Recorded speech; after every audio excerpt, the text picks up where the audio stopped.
افتخار چودھری اور قاضی فائز عیسیٰ پاکستان کے نظام عدل کو جس دہانے پر لے آئے ہیں، شاید اس تباہی کے کانٹے چنتے چنتے کئی دہائیاں گزر جائیں گی۔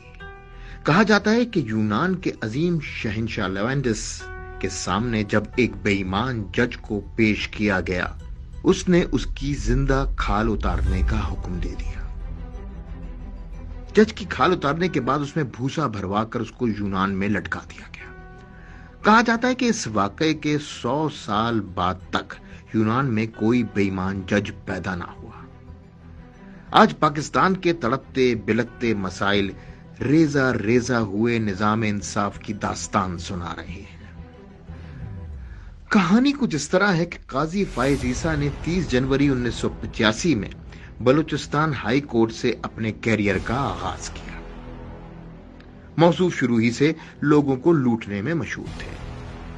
جو کوئی ایک بار ان کے پاس اپنا مقدمہ لے کر آتا، پھر ایسی تاریخ پر تاریخ کی کہانی شروع ہوتی کہ سائل کی جائیدادیں بک جاتی مگر قاضی صاحب کا کیس ختم نہ ہوتا۔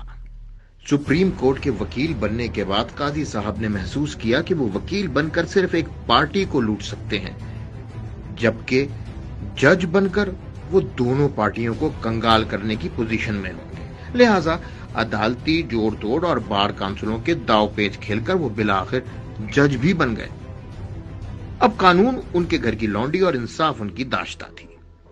ملک بھر کے چور چکے قبضہ مافیا رات کی تاریکی میں نوٹوں کے بریف کیس بھر کر ان کے پاس لاتے اور اپنے من پسند فیصلے کرواتے۔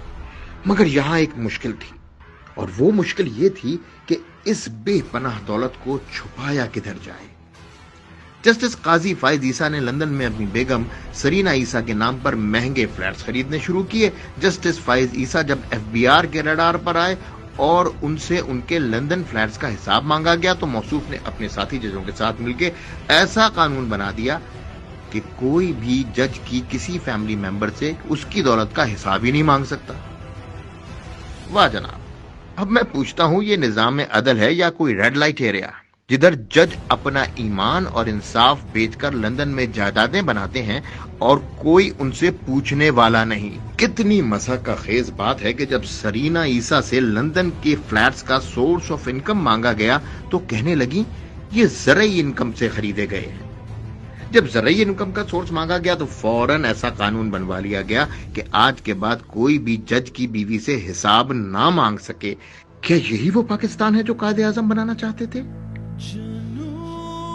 مسلمان مصیبت میں گھبرایا نہیں کرتا۔